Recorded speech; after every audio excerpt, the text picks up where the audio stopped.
Bueno, nos conocéis todos o casi todos, pero nos presentamos. Yo soy Raquel Alonso. Yo, Marta de Luis. Y bueno, yo estoy graduada en finanzas y llevo dedicándome a esto 5 años, prácticamente toda mi vida profesional. Y Marta lleva conmigo pues un añito. Eso es. Pues desde hace un añito que estoy trabajando con Raquel, que mano a mano en el mundo de las finanzas. Es verdad que al principio pues, me asustaba mucho todo lo que era el tema de las finanzas por desconocimiento, pero es verdad que a medida que vas conociendo y vas entrando un poco en determinados conceptos, pues esos miedos fueron desapareciendo. Creo que es algo común y por ello hemos decidido realizar estas charlas a nivel general, que la gente pueda aprender y pueda ponerse en contacto con nosotras si alguien en algún momento lo pueda necesitar, y así pues tenernos como soporte y poder ayudar en todo lo que esté en nuestra mano. Eso es. Vale, pero ¿qué es lo que hacemos, no? Yo considero que realmente nuestra profesión es muy vocacional. Hay muchas personas que no la conocen, pero una vez que la conoces te dedicas a ella porque algo te mueve dentro. Es un poco como el médico, pero un médico más pues, de las finanzas, digamos. Lo que hacemos es educar a la población, ya sea a nivel particular o a nivel empresa. O sea, damos un soporte en el ámbito, como decimos, de las finanzas, cosas básicas. Es una profesión bastante sencilla, pero yo sí considero que es una profesión importante. Al final, en España, pues el tema del dinero es un poco tabú. Y al mismo tiempo es un tema del que parece que todo el mundo sabe. No es difícil que si sale una noticia de prensa como que los tipos de interés han subido, se hable en los bares, pero la realidad que hay detrás es que a lo mejor esas personas que lo están comentando no tienen tan claro realmente qué es el tipo de interés o cómo nos afecta o qué significa el Euribor. ¿Qué ocurre? Por un lado, la persona que está hablando de todos estos temas, si no tiene mucho conocimiento, se empodera y genera una falsa sensación de seguridad, pero además está afectando también al que está escuchando, porque el que está escuchando genera una sensación todavía mayor de inseguridad. Y lo que queremos hoy aquí es que pueda ser un aula de seguridad, digamos, un espacio seguro donde podáis, como hemos dicho hace un ratito, preguntar todo lo que queráis. Porque si nosotras hoy tenemos más conocimiento en este punto, pues es porque lo hemos estudiado, pero no nos lo sabíamos al nacer. Así que agradeceremos cualquier parón y cualquier pregunta. Vale, pues ahora vamos a continuar pues, con el índice de contenido sobre todo lo que vamos a ver hoy en la ponencia. De primeras hablaremos del concepto de planificación financiera. Segundo, cómo establecer metas y fijar los presupuestos. Tercero, deuda, crédito y concepto de creación. Cuarto, hipotecas y ahorro de intereses. Quinto, jubilación y calidad de vida. Y por último, pues hablaremos de esa parte de autónomos y desvinculación. Vale. Vale, antes de ello, y para despertar un poco el cuerpo de este momento de digestión, vamos a hacer un pequeño cuestionario. A ver sobre cuánto sabemos de finanzas. ¿Tenéis móviles en la sala? Pues abrid las cámaras y por favor si apuntáis al QR que hay en la pantalla, no hace falta que hagáis una foto, solo apuntar y os aparecerá un enlace. ¿Vale? Pero hay que tener descargada la aplicación, ¿no? Nada. ¿Vale? Es un pequeño cuestionario con preguntas generales. Hay un poco de todo. Pues hay un poco de inflación, de deuda, jubilaciones, ahorro, tema de salarios, hijos, mercados financieros, inversión e hipotecas. Vamos a dar unos minutos para que lo podáis resolver tranquilamente y luego veremos los resultados. Lo que estamos buscando con esto es hacer una pequeña muestra, pues más o menos, del conocimiento que hay en sociedad en general. ¿Qué voy a hacer una foto? No, apunta a la pantalla con la cámara del teléfono, con la cámara abierta, pero no tienes que hacer una foto. Sobre tu pantalla, dale encima del cuero, o sea, cuando te simbolice esto, dale, pero no hagas la foto. Simplemente te tiene que aparecer como una especie de enlace amarillo. ¿No? Ampliamos un poquito, si no. Eso no es la maleta que pone una A, pero no sé si... Venga, que te eche una mano. Si yo insistía en el móvil, que yo no la comunicase.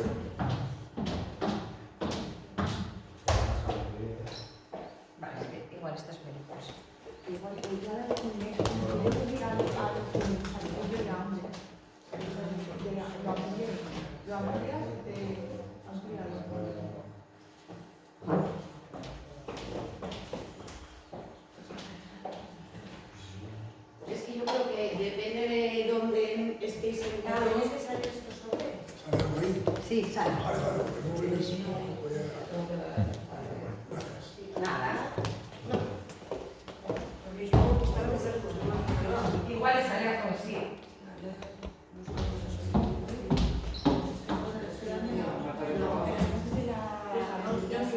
Venga, no, yo no sabía. Suena a foto eso.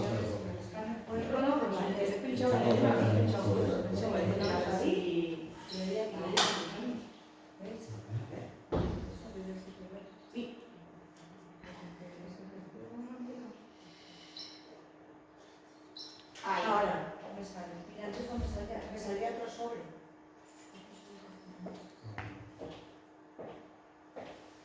Pues sí, solo sale la foto.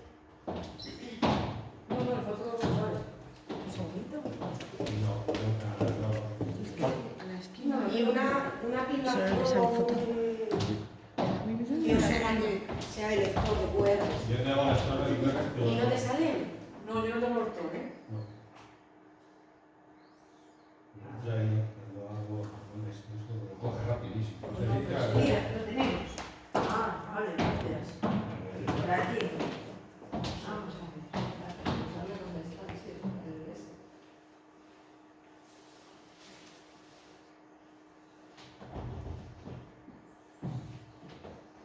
¿La leo?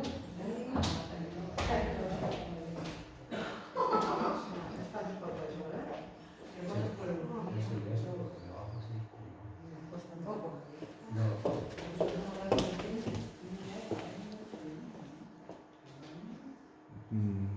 Pues si no...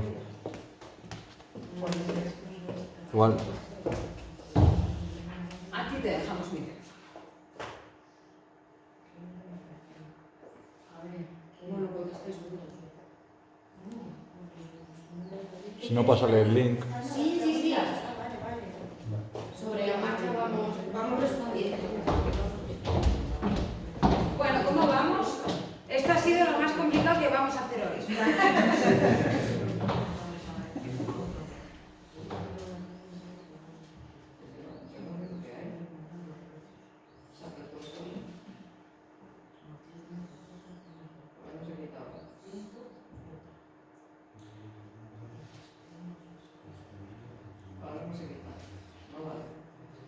He apretado y no... Ahora no se quita, me he apretado. ¿Qué has hecho, madre? ¿Qué has hecho?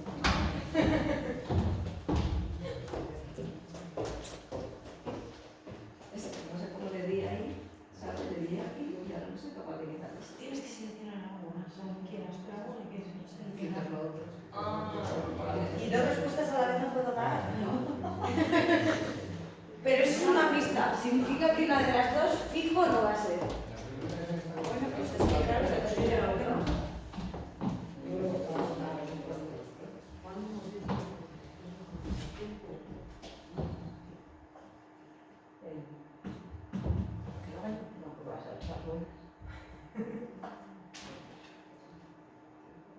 Bueno, ¿qué tal? ¿Está difícil? No. La de los niños es la más complicada. La de los niños. A los niños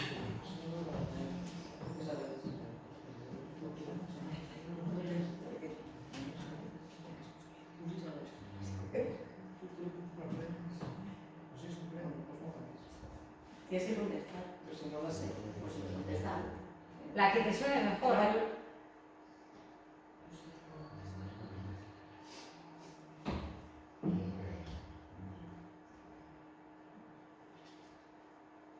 Venga, ¿por qué número vais, más o menos? ¿Cuántos fallos se pueden tener? al tercero suspenso. Nada más de 5 fallos tienes que abandonar la sala. Pues he tenido dos. Muy bien. Bueno, no está mal. Venga, eso quiere decir que ya están llegando respuestas. 2 respuestas. Bueno.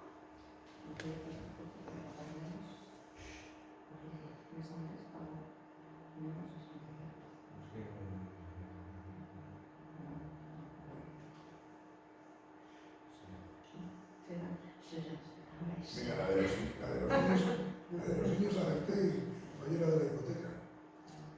Tengo que aprender mucho.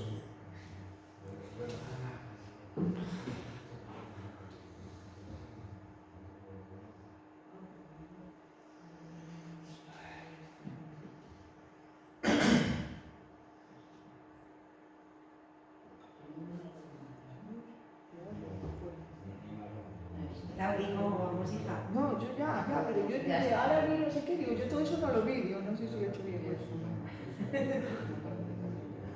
Dice, acerté no sé qué, digo, yo eso no lo veía.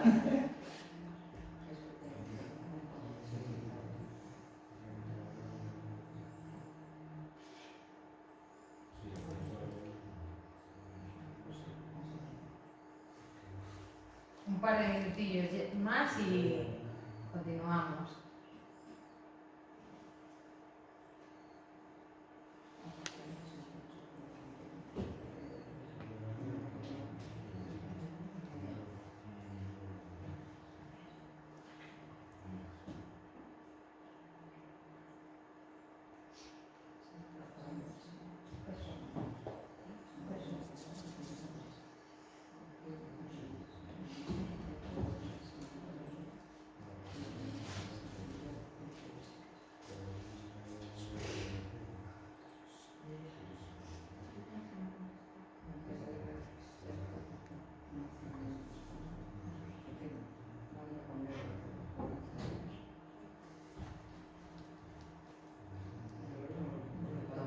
Para mí no tiene por qué no responder.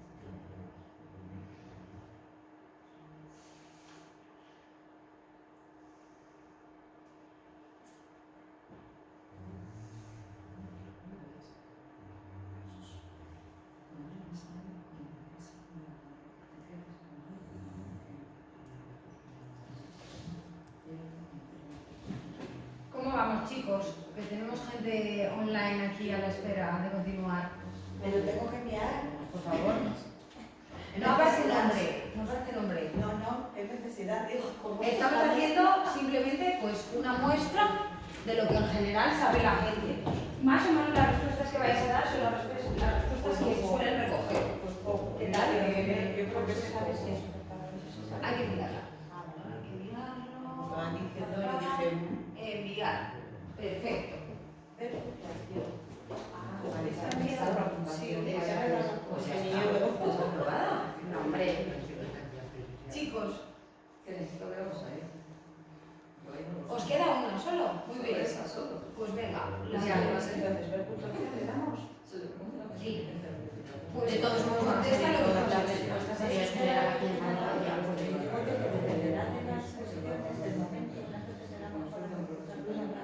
Casi ni te veo ni con Ahora lo veremos. ¿Qué tal por aquí? Está liada.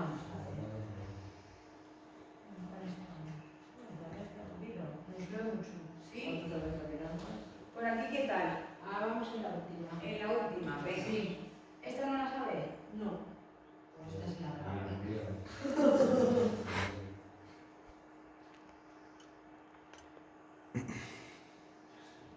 Nada. Ahí le das.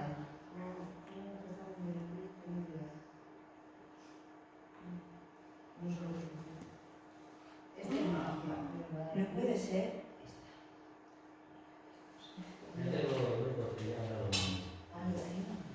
O sea que si ahorro, pierdo.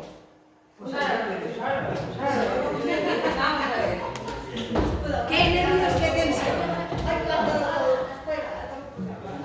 Bueno, hemos regalado un par de respuestas, ¿eh? Tenemos que decir. Vale, muy bien. De las personas que están en la sala, pues todo el mundo sabe que la inflación es la subida acumulada de los precios. Tengo que deciros aquí que la semana pasada estuve dando una ponencia, utilicé este cuestionario también, en Vitoria, y un 10% de las personas, había más gente, no sabían lo que era la inflación. Cuando amortiza una hipoteca es mejor quitar tiempo o cuota. Vale. El 71% de las personas consideran que es mejor quitar cuota porque al pagar menos mes a mes pagan menos en el total. Eso no es verdad. Pagar menos mes a mes no implica pagar menos en el total, sino pagar más cómodamente el total, que son los mismos intereses como vamos a ver en un ratito. La respuesta correcta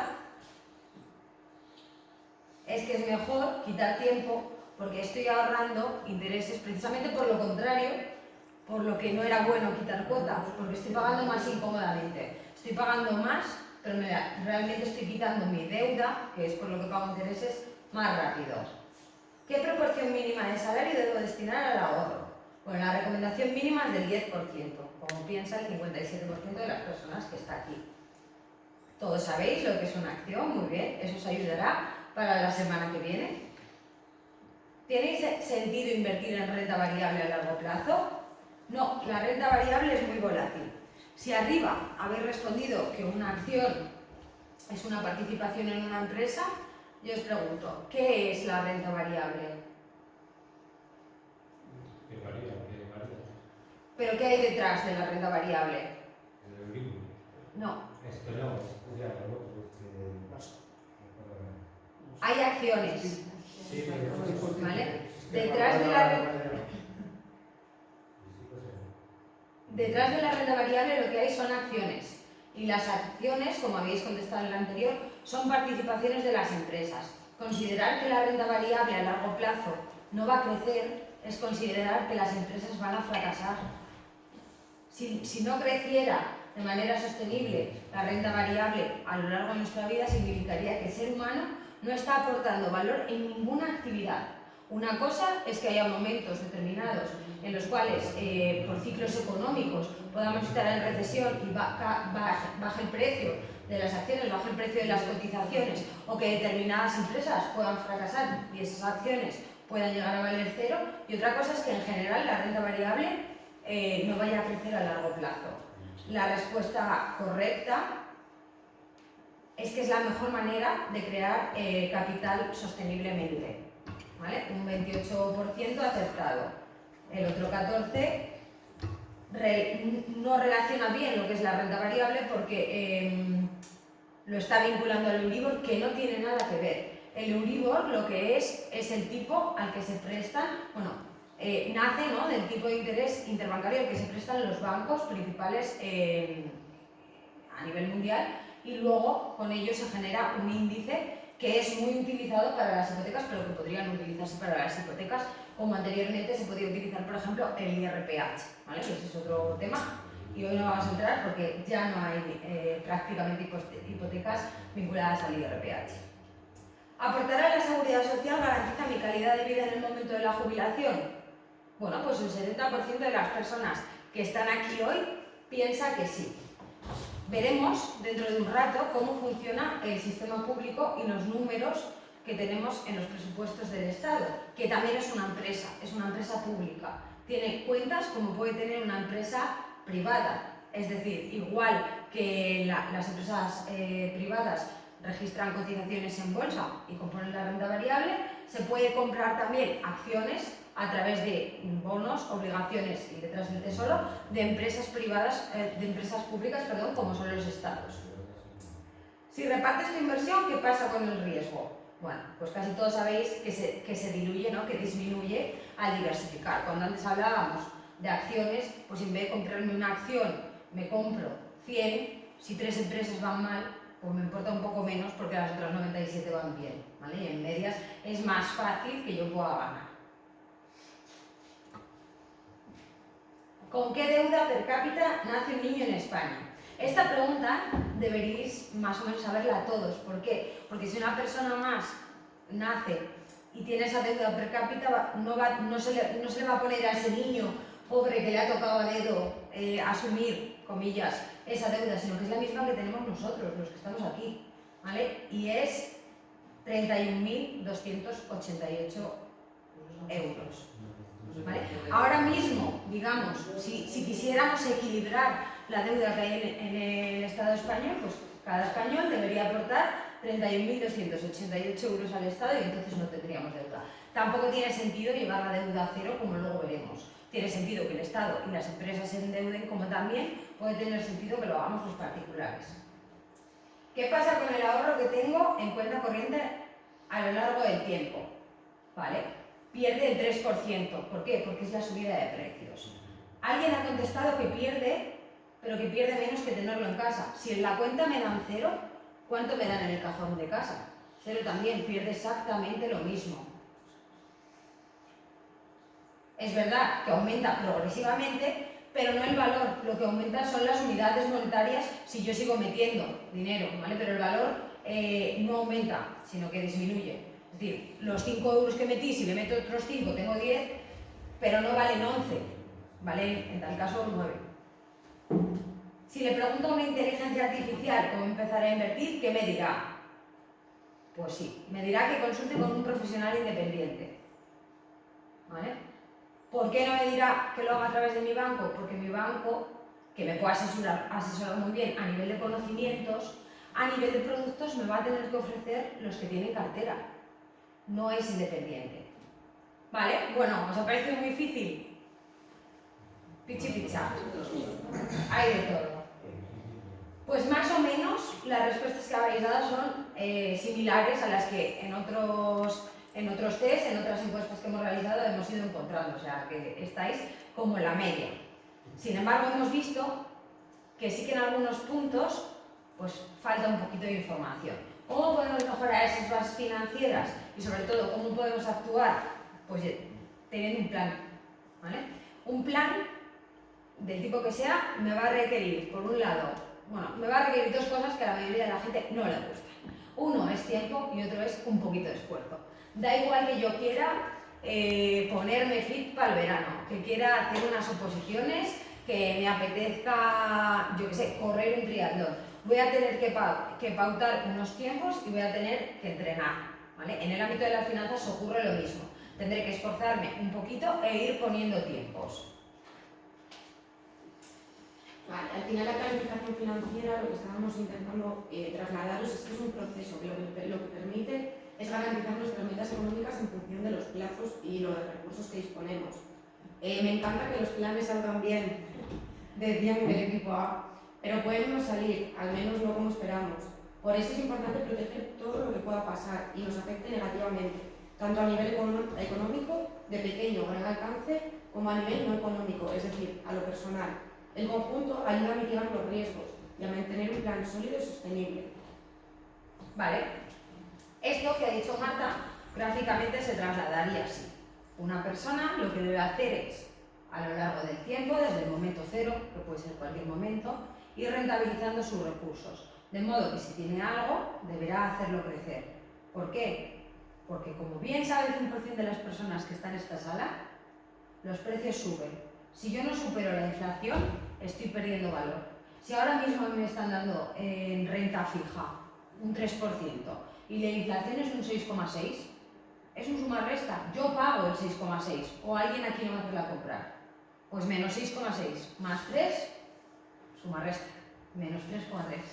Esa es la pérdida que tenemos garantizada, ¿vale? Debemos, por lo menos, llegar a generar la inflación, que en medias en España es un 3% histórico. Por encima del 3% estoy creando valor. Llegar al 3 es quedarme a pre. Aparte de eso, podemos crear un patrimonio mayor. Lo mismo con esfuerzo, sin magia.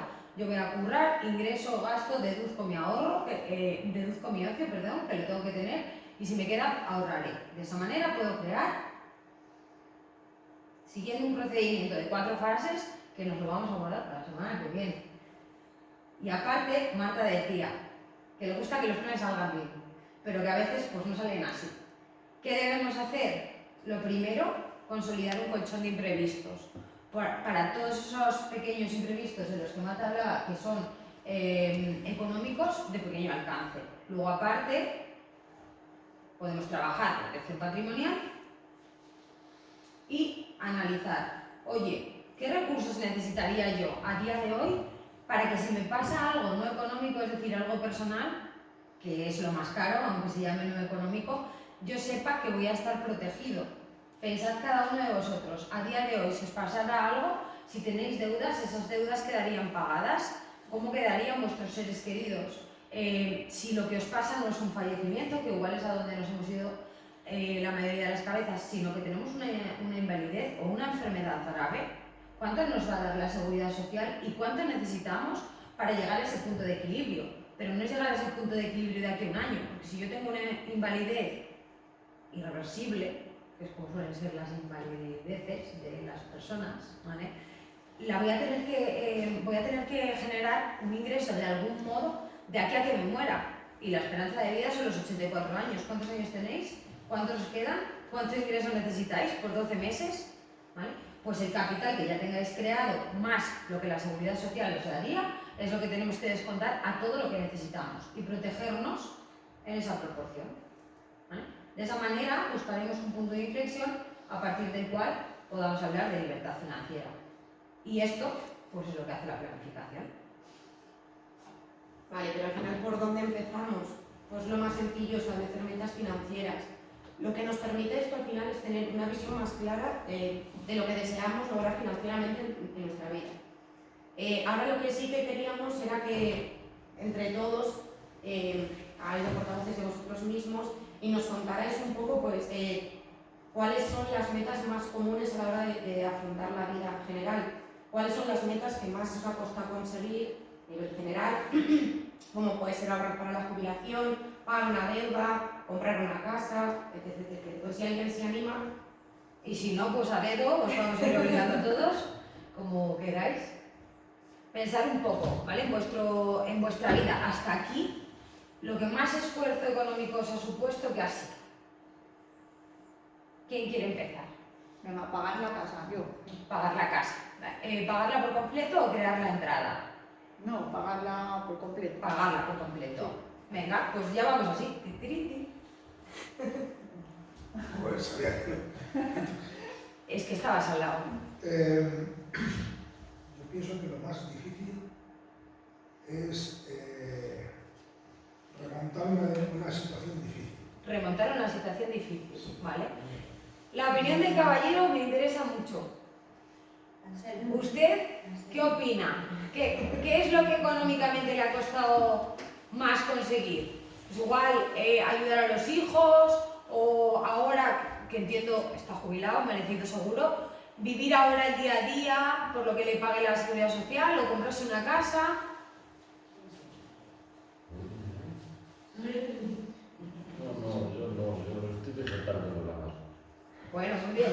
Yo le pregunto porque es el que más experiencia tiene aquí. Entonces es de quien seguramente más podamos aprender. Continúo por aquí. Pues no sé, los gastos del día a día, que ahora hay muchísimos, es lo que más me preocupa. La casa, eso no. Vale. Sí, pues eso. Los gastos del día a día, según se están poniendo las cosas, pues es lo que más me preocupa. Entonces son los gastos de hoy, o según se están poniendo las cosas, son los gastos de mañana. Del futuro. Del futuro, más Del bien. futuro. Del futuro Vale. más bien. ¿Del futuro en el que todavía estéis trabajando o del futuro en el que no estéis trabajando? No, Pues son dos del que cuestiones estamos diferentes. trabajando. Vale. Yo puedo tener un pequeño colchón. Un colchón. El más difícil, no tiene que haber sido un suplicio tampoco, pero igual el que más os ha costado. Yo qué sé, saber también la hipoteca de la casa. La hipoteca. A mí veces. Yo lo mío es de alto riesgo todos los días. Todos los días. Porque soy autónoma. ¿Y por aquí? el mero hecho de mantenerte a flote ya es un Vale. sacrificio muy grande. Encontrar un equilibrio, ¿no? Siendo autónomo. Que no tienes tan claros los ingresos que vas a tener, pero sí los gastos. Claro, y te vienen, como decía, en unas situaciones de estas de pandemia, de guerra, de no sé qué, los precios por las nubes, la gente que ahorra o gasta en lo que le parece, pero hay cosas que puedes prescindir de ellas. Entonces, mantenerte, hay días que es superación de alto riesgo. Y por aquí adelante, el negocio. Vale. Más o menos, los objetivos de todas las personas son los mismos, ¿vale? Muchas personas han dicho la casa, muchas personas han dicho el negocio, los gastos del día a día. Todos tenemos más o menos, pues eso, los mismos objetivos. ¿Qué pasa? Hay cosas que no podemos controlar, como que pueda venir una pandemia. Pero yo sí puedo controlar, por ejemplo, los gastos que voy a tener en mi negocio y mis gastos personales. ¿Para qué? Para luego, como autónomo, como luego veremos y nos explicará Marta, desvincular esa parte de vida y empresa y protegernos. ¿Vale? Si ya sabemos que va a haber muchas cosas que nos van a costar, ¿por qué si tenemos cerca una persona que es autónoma no le trasladamos cuando va a empezar, oye, prepara bien esto, esto y esto otro? O cuando queremos pagar una casa, si tenemos algún ser querido que está preparando una entrada para la vivienda o similares, no le planteamos trabájalo con tiempo. ¿O sí lo hacemos? ¿Solemos hablar de estas cosas con la gente a la que queremos? No somos muy abiertos. No somos muy abiertos. El dinero es un tema tabú, ¿vale? Y buscamos que no lo sea. En parte yo creo que sí se habla, pero cada uno tiene su situación, ¿no? Sí, cada uno. Eso mismo. No todos tenemos la misma situación y cada uno luego siempre tiene cosas particulares. Pero no nos cortamos a la hora de opinar, por ejemplo, sobre una película. Tú me hablas de una película y yo voy a tener también mi opinión personal, que va a ser diferente a la tuya, o puede serlo, como mi situación económica puede ser diferente a la tuya. Y eso lo enfrentamos con menos miedo. O que te guste o no te guste algo. Eso sí que lo transmitimos. Pero del dinero, del día a día, pues a lo mejor no hablamos tanto. Bueno, Como hablamos de la vida del vecino, también es bastante, Pero eso es, o no va de puto culo y nos parece que sí, o a lo mejor al revés, va de puto culo y nosotros estamos pensando, mira, este tío es que le va, que suerte ha tenido, no tenemos ni idea. ¿Vale? Eso es. Vale, pues al final lo que, aún así, cada uno debiera saber lo que tiene y cómo lo tiene. Para eso debemos disponer de un presupuesto. Un plan detallado que nos permita administrar ingresos y gastos de manera efectiva durante un periodo mensual. Os hemos puesto un QR en el que si volvéis a darle con la camarita, pues os llevará un Excel que hemos llamado pérdidas y ganancias, ¿vale? Lo que nos sirve es de herramienta financiera para ayudar a las personas a controlar sus gastos, evitar sus deudas excesivas, a establecer metas realistas, prioridades en cuanto a su dinero. Es fundamental para mantener un estilo de vida financiera saludable, evitar situaciones de estrés financiero. Tendrá una parte de gastos fijos, otra de variables que puede mensualizarse y otra de capital destinado a ocio. Colchón de imprevistos, qué características debe tener y a cuánto ha de ascender. Y si queda crear capital, comenzaremos a crear. Vale. No sé si vosotros en vuestras casas esto ya lo hacéis o no, pero si queréis, bueno, nosotras os motivamos a que empecéis a hacerlo. Hay hueco para todo, también para la parte del ocio, como veréis en las casillas. Y en la parte de abajo a la derecha, de esa capacidad que os puede quedar de ahorro, si os queda, pues podéis ir identificando las metas que comentábamos antes a lo largo del tiempo. El colchón de imprevistos, pues más o menos debe ser en general a nivel teórico entre 3 y 6 veces los gastos fijos mensuales. Dependerá de si tenemos un negocio o no, de si tenemos hijos u otras personas dependientes en casa, de si somos nosotros los que estamos dependiendo de un tercero y por eso nuestros gastos son muy reducidos, ¿vale? Es diferente para cada persona. ¿Cómo vamos? ¿Bien?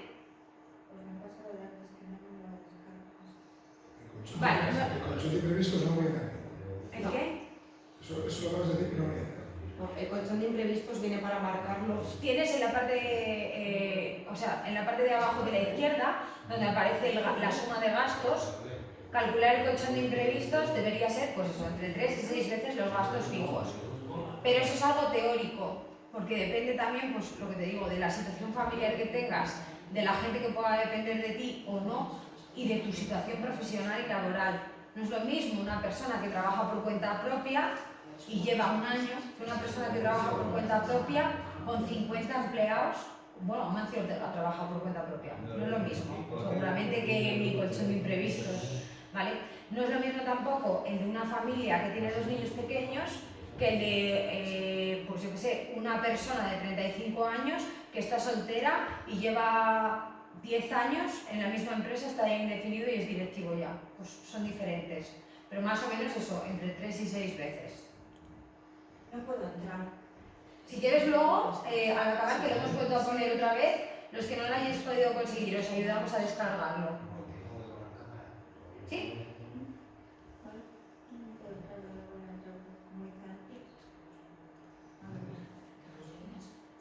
Vale.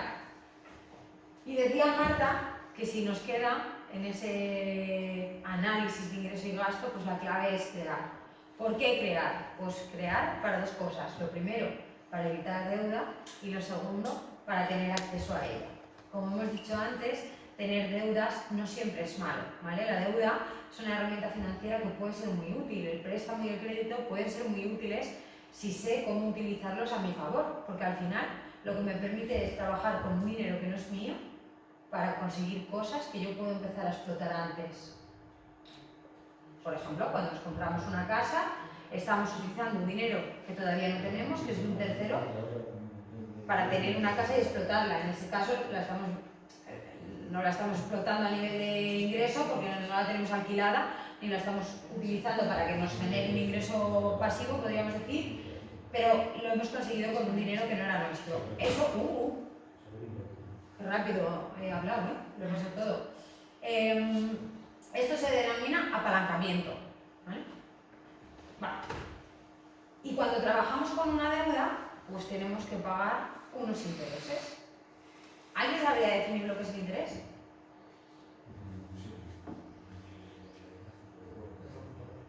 ¿Cuánta gente que está en la sala ha pedido alguna vez un préstamo o un crédito? Venga ahí, todos.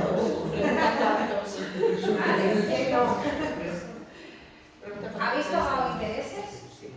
Todos, ¿no? O no creo que a nadie se lo haya regalado. Pues ¿qué era eso que habéis pagado? ¿Qué es el interés? Por lo que te cobran por prestarte el dinero. Eso es. El dinero nos sirve como método de cambio aceptado, podemos cambiar el dinero por cosas, pero también es una materia prima en sí misma. Podemos cambiar dinero por dinero como activo. Y cuando cambiamos dinero por dinero, cambiamos dinero hoy por dinero en un futuro, con una diferencia que son los intereses. Por lo tanto, son el precio del dinero. El interés es el precio del dinero. Y en la figura en la que intercambiamos dinero, pues podemos encontrar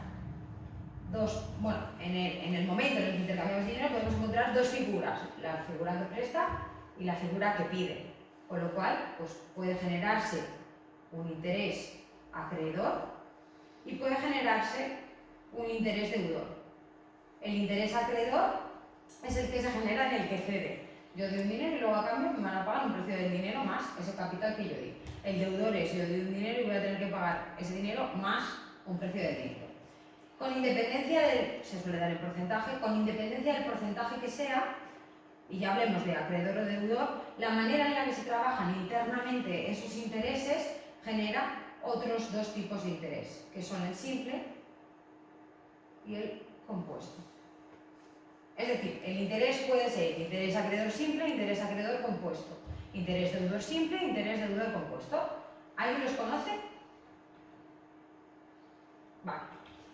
Pues son muy fáciles de diferenciar. Vamos a empezar por la parte acreedora, ¿vale? Suponemos que yo tengo 1.000 euros. Yo tengo 1.000 euros aquí y digo, bueno, pues mira,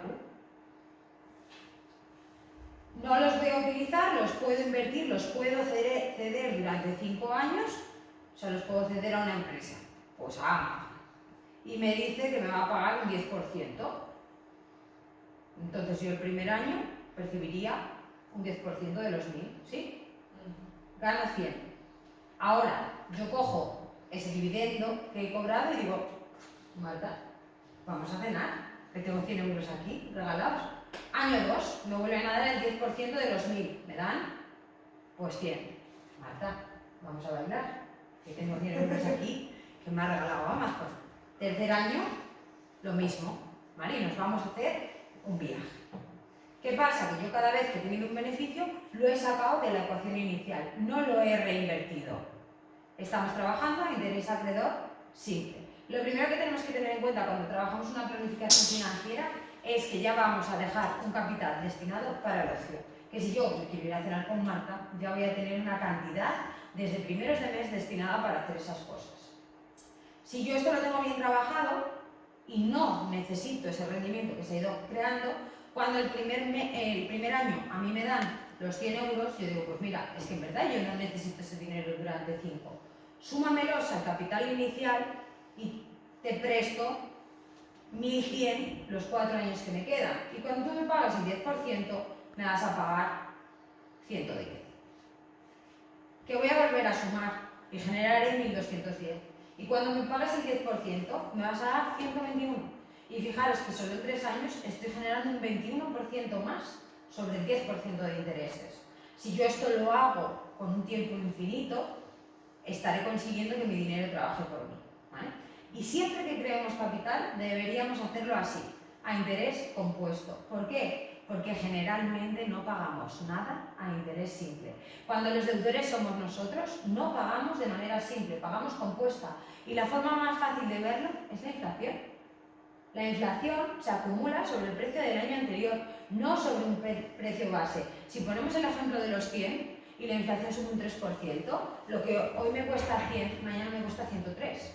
Pero es que el año que viene me va a costar un 3% sobre 103, no sobre 100.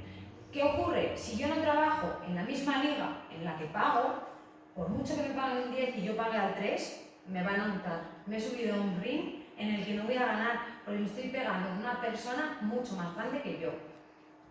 Si no genero interés compuesto, pero sí pago interés compuesto y eso no lo puedo evitar, porque el sistema financiero funciona así, me voy a tener que esforzar muchísimo más para no perder. ¿Esto bien? Vale, pues vamos a ver un ejemplo de cómo nos afecta la inflación.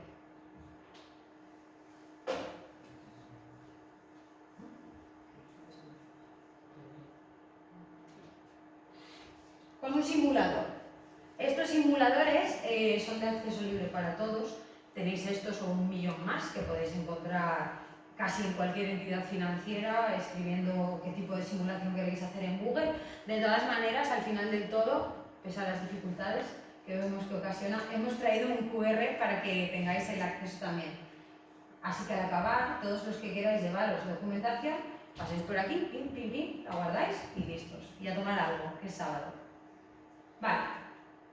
¿Cómo me afecta la inflación? Yo he traído un ejemplo, que podemos poner el ejemplo que queráis, pero así ya teniendo los números preparados. De una persona de 40 años. Esta persona tiene 40 años y lleva 10 años ahorrando.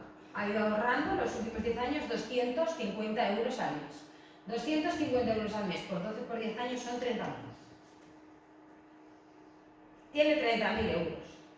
Tiene 40 años y dice, joder, pues mira, esto por si me lo jubilo, lo voy a dejar hasta los 60 aquí en la cuenta o en mi casa, que lo mismo me da, que me da lo mismo, para mi jubilación.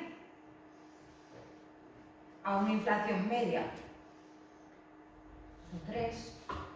Esta persona, ¿vale?, que había consolidado 30.000 euros, verá 30.000 euros, me da igual que lo vea en unidades de cuenta, que lo vea en billetes, como le guste más lo puede ver, pero en realidad se va a comprar la mitad de cosas, porque tiene 16.000 euros, no 30.000, aunque piense que sí. El interés compuesto al 3% hace que el precio de prácticamente cualquier cosa se duplique en 18 años. Y si queréis, podéis coger una factura de la luz de hace 18 años y comprobarlo.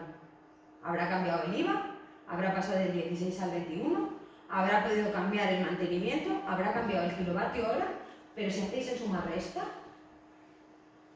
se ha duplicado. Esta persona, para no perder capital, tendría que haber consolidado 54.183 euros con los 30.000 que tenía. Tendría que haber conseguido, ¿vale?, generar ese capital. ¿Esto bien? Oigo suspiros en la sala. Vale. Suponemos, ¿vale?, que ahora nos ha visto en el directo y dice, esto no puede ser, yo no quiero que me pase esto porque yo no he dejado de ir a trabajar y he perdido la mitad de mi dinero levantándome a las 7 de la mañana y metiendo algún fin de semana currando. Así que lo que voy a hacer es empezar a invertirlos. Tengo 30.000, pues Marta y Raquel me han dicho que tengo que tener un colchón de imprevistos, me voy a dejar 25.000 y voy a invertir 5.000. Pero además, yo tenía 250 todos los meses, voy a seguir haciendo lo mismo, pero lo voy a hacer de otra manera. Meto mis 5.000, ¿veis la pantalla? Meto mis 250, yo esto lo quería para los 60 años, no voy a tener en cuenta, ¿vale?, que revaloricemos lo que se aporta. Me refiero, los sueldos deberían ir subiendo en proporción a lo que sube la inflación, con lo cual la parte que destinamos al ahorro también debería ir subiendo. Esto me lo voy a saltar. Vamos a ahorrar siempre la misma cantidad, 250. Si lo dejamos en un banco, en una entidad financiera, en un depósito, en renta fija que me dé en medias un 1%, conseguiré 72.000 euros y yo habré aportado 65. ¿Vale? Sin embargo, si invertimos de manera dinámica a través de renta variable, siguiendo unas pautas que vamos a ver la semana que viene, conseguiré duplicar el capital. Me he esforzado lo mismo, lo haga en un sitio que lo haga en otro. ¿Sí? Vale, ¿y cómo funciona el tiempo en el interés compuesto? Porque cuando os explicamos la parte deudora, entendemos que más tiempo es peor, pero a veces en la parte acreedora, en la de nosotros ganar, no entendemos que cuanto más tiempo mejor. Ya empezaré. Ya empezaré, es que tengo 30 años, puedo empezar a ahorrar para la jubilación cuando tenga 50. Si soy autónoma, pues ya a los 50 pues me subo la base de cotización en ese momento y ya está, me soluciona la vida. ¿Cómo me afectan esos 5 años?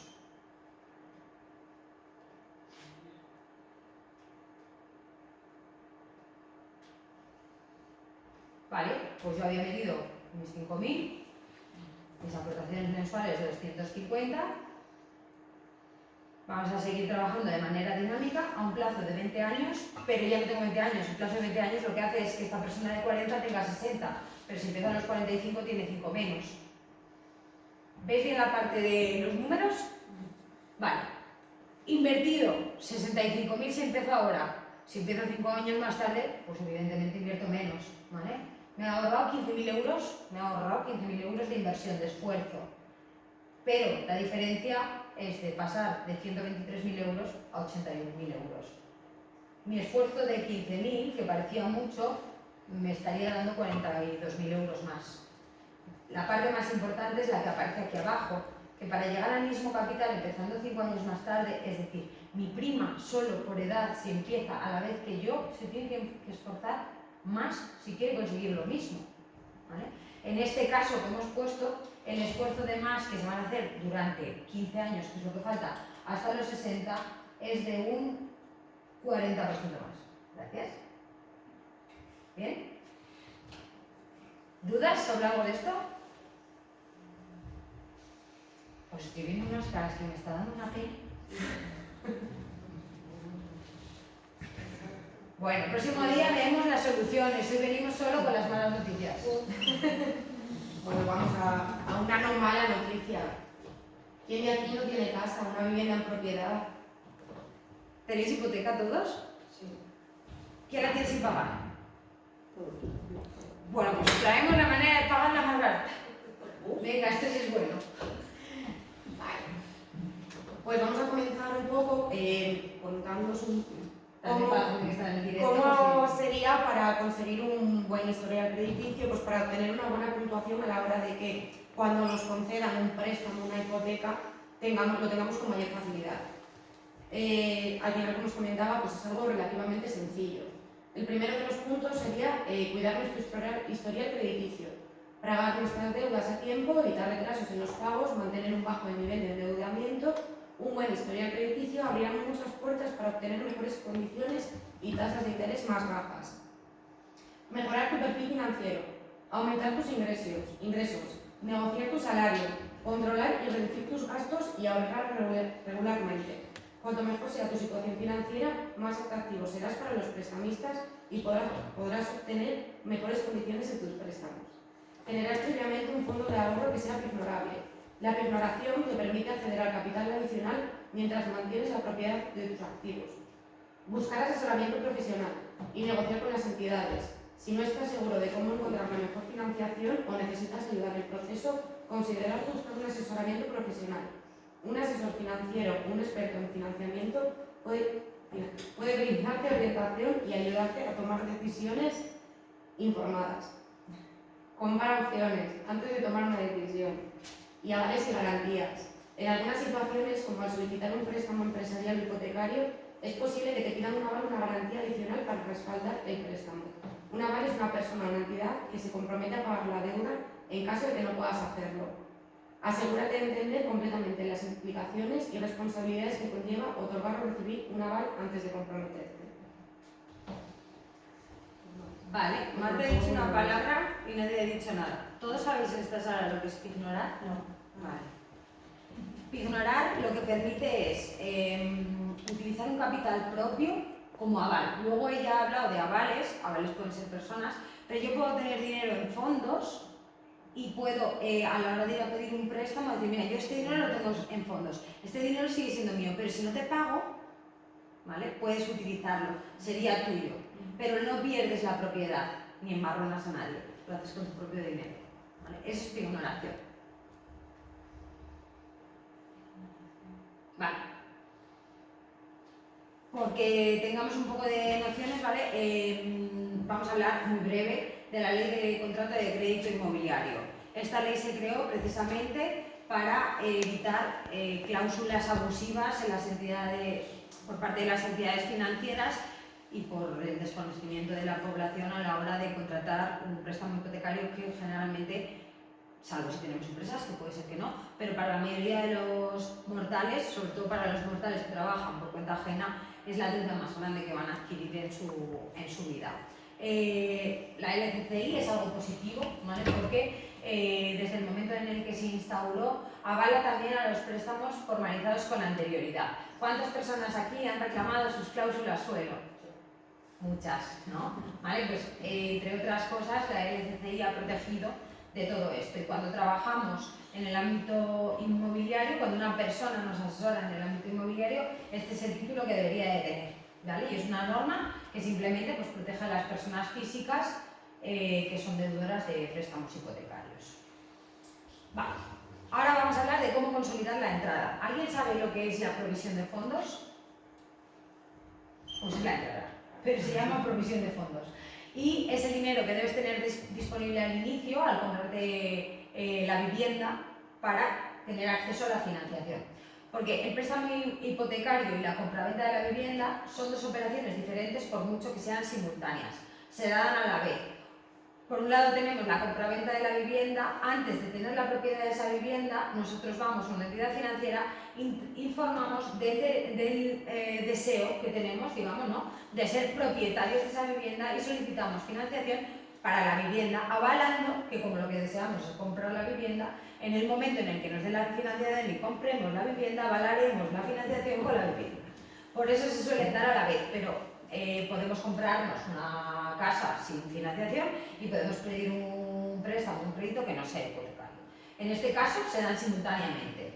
Y el capital que tengo que consolidar al inicio, hay una parte que cubrirá gastos de formalización de la compraventa, como puede ser, por ejemplo, el impuesto de transmisiones patrimoniales si me estoy comprando una vivienda de segunda mano, o el IVA si estoy comprando una vivienda nueva o haciendo una autopromoción, que es una construcción, y gastos adheridos a lo que es en sí mismo ya el préstamo hipotecario, como puede ser las comisiones de apertura de la entidad financiera. Generalmente, ¿vale?, lo que tenemos que aportar es un 20% del precio de la vivienda, del precio de compra de la vivienda, es decir, me financian el otro 80%. Pero todos estos gastos, ¿vale?, que los tenemos aquí desglosados, pero que ni os los vamos a leer todos porque no queremos volverlos muy locos, pero que son impuestos, comisiones de apertura, gestoría, la tasación, que en algunos casos la paga el cliente y en otros lo paga la entidad financiera, es la entidad la que decide si quiere regalarla, ¿vale? Pues en caso de no querer regalarla, yo tengo que poner la pasta y de antemano tengo que calcular aproximadamente un 10% extra sobre el valor de compra. Si mi casa cuesta 100, yo tengo que poner 20 más 10 de gastos, 30. ¿Bien? Vale, y la provisión de fondos yo se la tengo que entregar íntegramente al banco. Otra cosa es que luego, por ejemplo, en Castilla y León, si soy menor de 35 años, por transmisiones patrimoniales, en vez de pagar un 8, paguen un 4 y me lo devuelvan después, pero yo primero lo pongo, ¿vale? Antes comentaba a Marta, cuando trabajaba os hablaba de los scores para pedir financiación, de las cosas que podemos hacer, pues básicamente cuanto más demostremos que no necesitamos el dinero, más fácil es que nos lo den y más barato nos lo van a dar. Entonces, pues tener esta provisión de fondos amplia es algo que nos puede venir bien. Para la gente que está en casa, ¿vale?, que sepan que tienen que consolidar una entrada que es más del 20% de lo que se entiende que tenemos que dar.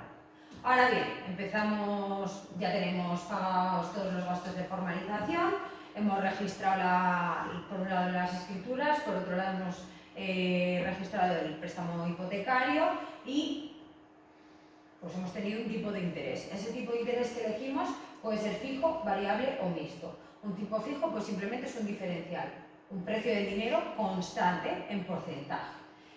La parte variable viene referenciada a algún índice, como decíamos antes, generalmente el Euribor, y es el índice más pues una parte fija, un diferencial estable.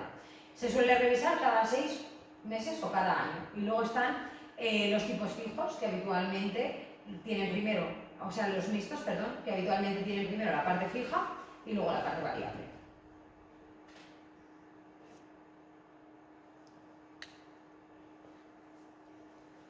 Vale. Vale, pues continuamos.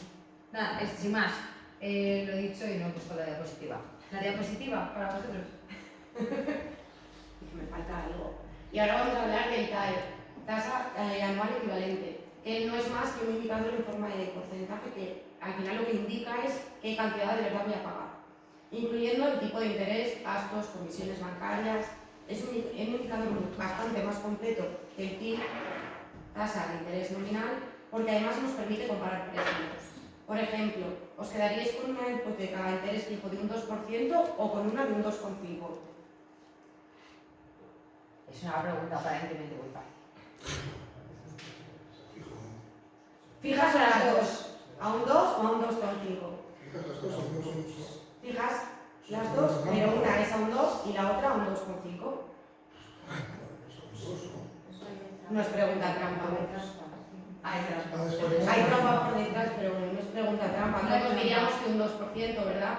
Pero al final son las condiciones. Si la del 2 me supone cuotas de 300 euros y tengo que contratar un seguro de vida, por ejemplo, que me supone 50 euros más al mes, pero la del 2,5 no tengo nada que pagar y me salen cuotas de 330 euros, ¿qué tendría más sentido? No era trampa, falta de información. Esto es lo que nos permite al final conocer la TAE. Vale, y habiendo elegido ya una hipoteca con un TAE favorable, empezamos a pagar. ¿Pero cómo funciona una hipoteca? Pues nosotros, como vemos en el gráfico, hemos solicitado un dinero para hacer frente a la compra. ¿Y ahora de qué manera lo devuelvo? En España las hipotecas funcionan a través del método de amortización francés, lo que implica una devolución a interés compuesto deudor, pues lo que veíamos antes. Nosotros estamos pagando una hipoteca mes a mes con su parte correspondiente de intereses que se van acumulando en interés deudor. El gráfico refleja dos variables. Por un lado tenemos la variable cuota y por el otro la variable tiempo. Cuanto más amplíe el tiempo de mi hipoteca, más cómodamente pagaré. Pero al final es verdad que voy a terminar pagando más intereses. Entre más alargue yo esa situación, más intereses pagaré. Por lo tanto, ¿qué tendría más sentido? ¿Pagar una hipoteca antes o más tarde? Vale. ¿Qué ocurre? Que siempre no es lo más óptimo. Mi Pero cuando te empiezan o que tienes que... Comisión de cancelación anticipada, sí. Claro, que cobran Eso se puede calcular también, si te merece más la pena o no. Y no puedes superar nunca un 2%. Si tú tienes ahora mismo tu hipoteca más de un 2%, puedes ir a hacer una renovación hipotecaria, porque es una cláusula abusiva según la LCD. Bueno, y esto de abusos bancarios, yo creo que todos tenemos esos abusos bancarios y nos paramos a ver, y no lo sabemos encima.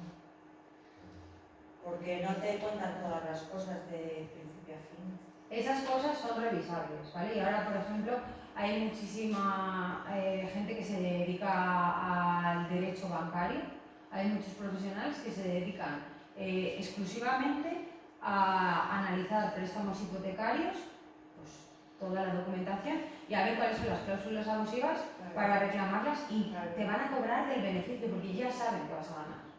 O sea, no os van a cobrar por las consultas. Con lo cual, pues todo el mundo que tenga una hipoteca, que la revise. Pues al final lo de pagar la hipoteca antes o más tarde, es verdad que evidentemente todos pensaríamos que sería lo mejor, lo idóneo, pagar nuestra hipoteca antes, pero no es lo más óptimo a lo mejor, ni contratar la hipoteca a un menor plazo. ¿Pero por qué? Porque si no, de esta manera yo lo que estaría haciendo es descapitalizarme mes a mes. Si tengo que pagar mayor cantidad, el dinero que yo pueda poseer va a ser menos. Sin embargo, si lo que sí puedo ir haciendo es ir consolidando un ahorro de manera complementaria, pero que me genere a mí esos intereses. Vale, continuamos. Vale, ¿cómo podemos amortizar la hipoteca? Podemos hacer dos tipos de amortizaciones, parciales o totales. Y las podemos hacer por cuota o por tiempo. En el gráfico se ve muy sencillo. Siempre vamos a amortizar lo que debemos, porque como hemos dicho antes, los intereses se pagan solo porque estamos pagando cómodamente. Con lo cual siempre voy a quitar de la parte azul.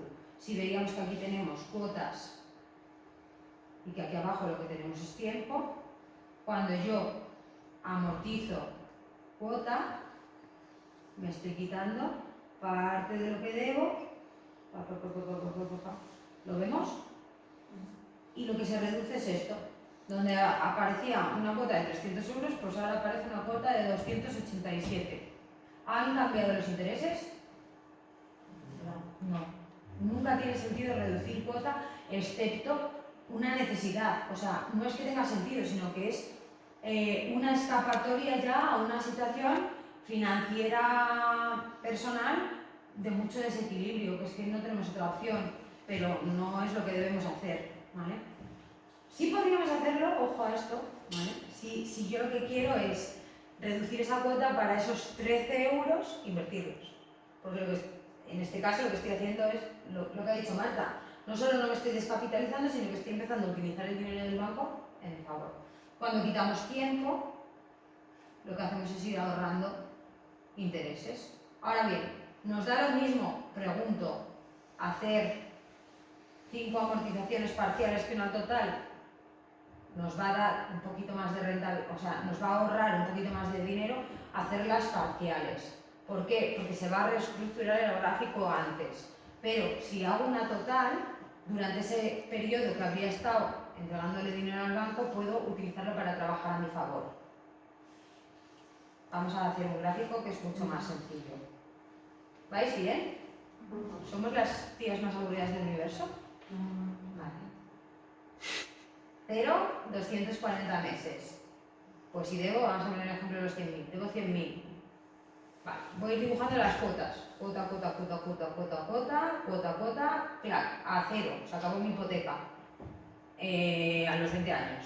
Lo vemos, ¿no? Esta es la vida normal de la hipoteca. Si yo hago amortizaciones parciales, me sobran 6.000 euros a final de año, sin tener en cuenta la fiscalidad. Aquí dependería, por ejemplo, de si la persona está comprando en el País Vasco o está comprando en el resto del Estado, pero antes del año 2013. ¿Vale? Amortizaciones parciales. Esto es lo que yo cada año le he ido dando al banco. Le di esto, ¿vale? Con lo cual en este punto ya no le debo nada. Esta parte de aquí que le voy a ir pagando está aquí. ¿Sí? Y de las cuotas que yo tenía de 300 euros, había 200 que eran capital y había 100 que eran intereses. Pues esos intereses me los he ahorrado. Sin embargo, si yo en vez de dárselo al banco digo, estos me han puesto la cabeza del revés y ahora resulta que como tengo un plazo de más de 10 años por delante, voy a invertir en renta variable. Aparte de mi esfuerzo, lo que voy a conseguir es generar ese efecto bola de nieve. ¿Qué ocurre? Pues pueden ocurrir dos cosas y yo puedo decidir, o sea, van a ocurrir dos cosas y yo puedo decidir con cuál quedarme. La cosa uno es que voy a disponer del capital antes y puedo cancelar la hipoteca antes, y la cosa dos es que puedo decidir cancelar en el mismo momento, invertir una parte del dinero para quitar la deuda y quedarme la otra parte del dinero.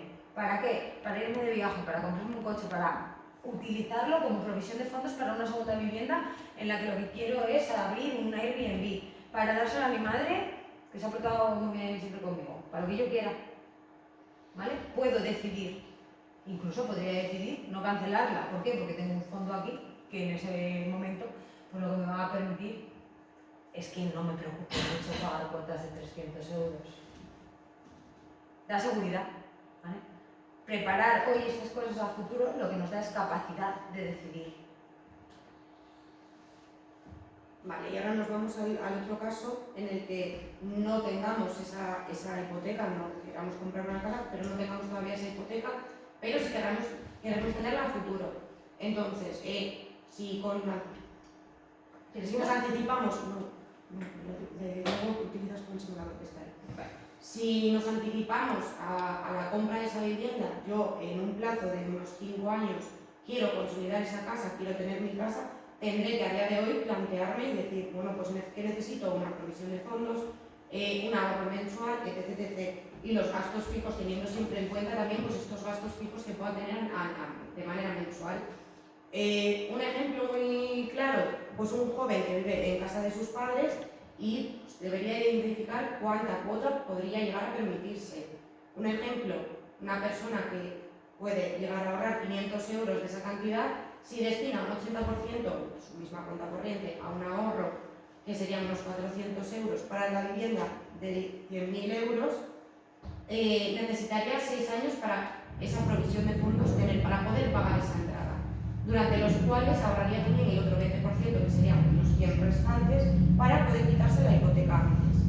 Y de esta manera poder hacer exactamente lo mismo que si ya la tuviera, pero planteando o identificando ese objetivo que tendré a futuro, podré quitármela mucho antes. Y no lo vamos a simular porque no nos va a dar tiempo a todo, vamos a estar también de tiempo. Así que plantamos aquí un más pronto y ya está. Venga. Vale. Y nos vamos a ir al tema de jubilación y calidad de vida. La edad media de fallecimiento en España actualmente está en torno a unos 83 años. Ha aumentado casi un 10% en los últimos 15 años. Esto es buena noticia, pero también tiene connotaciones económicas, como todo el mundo sabemos, tanto para las familias como para el Estado. Se calcula que los españoles necesitan 1.245 euros mensuales para vivir en su jubilación, sin tener en cuenta que puedan tener hijos, otros familiares dependientes, que no hayan pagado la hipoteca o que sean ellos mismos los que tengan unas necesidades especiales. ¿Alguien sabe decirme el tiempo que nos pasamos jubilados de nuestra vida? Depende de los oficios. Bueno, por norma En general, media. la media. Pues por lo menos Nosotros no 20 llegamos, años. vamos, Por lo menos 20 años. Un cuarto de nuestra vida nos lo pasamos jubilados. 25 años mínimo. Vale, y mis preguntas son, ¿cómo os gustaría jubilaros? Joder. Para vosotros, jóvenes, ¿verdad? Y con dinero. Vale, ¿y querríais ser capaces de garantizar vuestro propio futuro y vuestra propia calidad de vida? Antes de que esté en manos de papá Estado, me lo protejo yo, ¿no? Si decías el ministro de ahora, pues, tenemos que trabajar hasta los 70 ya. Eso es. Seguimos trabajando. Poco a poco, pues la edad de jubilación. Pero no es culpa va tampoco subiendo. del ministro, es que los números son los números. Ya. Pero mira, en París, que va a París por jubilarse a los 63. Aquí nos jubilamos a los 67 y medio y no pasa nada. ¿Yo qué quieres que te diga? Creo que las políticas deben ser otras, porque Claro, ese contenedor luego lo voy a pagar yo también Claro. encima. Me voy a jubilar a los 70 y voy a pagar el contenedor. Claro. O sea Es a lo que que... voy, precisamente. Vale, vamos a tocar un poquitín el tema sobre el sistema público de reparto y cómo funciona. Al final funciona bajo 5 principios. Por un lado tendremos el principio de reparto, no vamos a ondear mucho en ello, por lo que Sí. comentaba mi compañera, andamos un poco Fatal, pilladas. fatal, ¿eh? O sea, si queréis pedimos unas pizzas. Segundo, un principio de proporcionalidad contributiva. El tercero, universalidad. El cuarto sería la gestión pública y el quinto, el principio de suficiencia de prestaciones. El organismo encargado de gestionar el sistema de seguridad social, que además de salvaguardar la asistencia para los trabajadores que han perdido su empleo o casen baja por enfermedad o discapacidad. Vamos a ver ahora datos reales. Vale, pero sencillitos, ¿vale? La jubilación media en España en 2023 es de 1.368 euros. Y el León es un 20% menos. Pero no porque caigamos mal, sino porque como hemos tenido unos salarios más bajos, hemos cotizado menos, ¿vale? Aproximadamente son unos 1.120 euros al mes. ¿Alguien sabe lo que cuesta una residencia en León? Más. La media son 1.100. Nos quedan 20 euros, chicos. ¿Para qué? Para pagar el IBI de la casa que llevamos toda la vida queriendo comprarnos, que ya por fin nos hemos quitado la hipoteca, bueno, pues ahora seguimos pagando impuestos. para pagar, por ejemplo, el impuesto de basuras, para poder ayudar a nuestra familia si es necesario, para pagar nuestra declaración de la renta, porque seguimos teniendo que declarar, seguimos teniendo que aportar.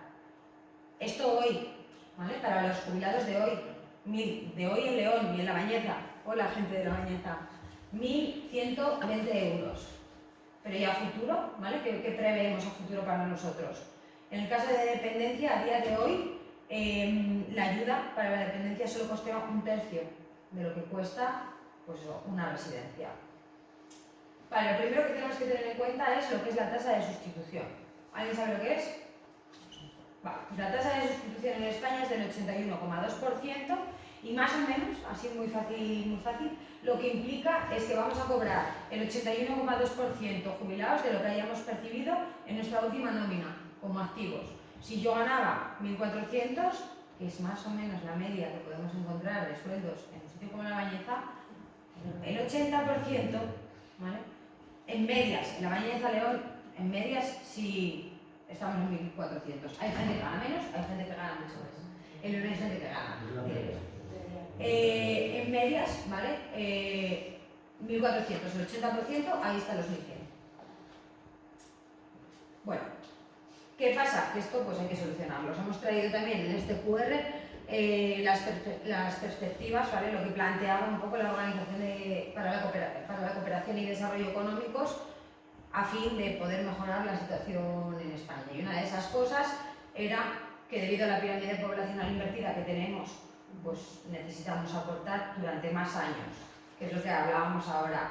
No es que a alguien le apetezca que yo ocurra hasta los 70, es que los números no dan, es una putada horrible. Yo no quiero ocurrir. Ya, pero porque todos los funcionarios se pueden jubilar a los 63. Ahí también te digo que es un poco la pescadilla que se mueve la cola. El tema de los funcionarios piensa que es un dinero que sale del Estado y que, por ejemplo, si le suben los salarios, también están subiendo las bases en el IRPF y están pagando más impuestos. El tema de los funcionarios...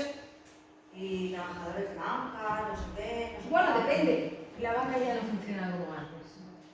Yo solo veo que aquí al final los autónomos mantenemos todo. Nosotros somos autónomas, ¿eh? Así de También. claro. Quiero decir que al final También somos autónomas. que yo, a ver si me entiendes, yo no quiero que le quiten nada a nadie. Yo me alegro mucho por los que se pueden jubilar a los 58 y a los 60. Me alegro infinito. Pero yo quería lo mismo para mí.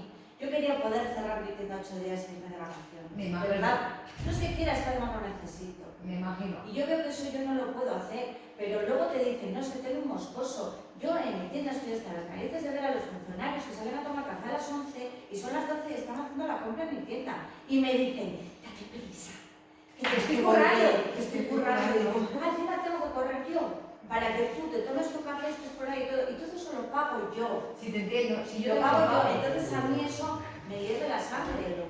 Tengo que sonreír, tengo que correr y despacharla, pero me hierve la sangre, porque encima tú estás trabajando hasta las 8:30 de la tarde y te dicen a las 9 menos 20, no me digas que llegas a cerrar.